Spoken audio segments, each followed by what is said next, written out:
អា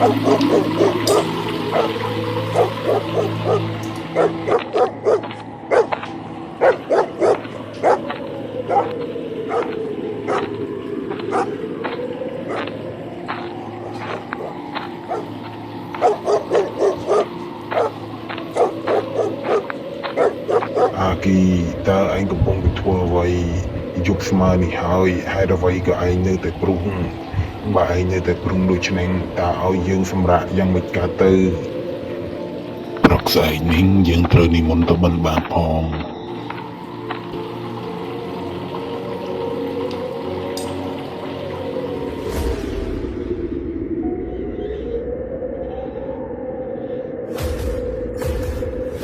យើងមានអារម្មណ៍ថាដូចជាមានអ្វីនៅលើដំបូល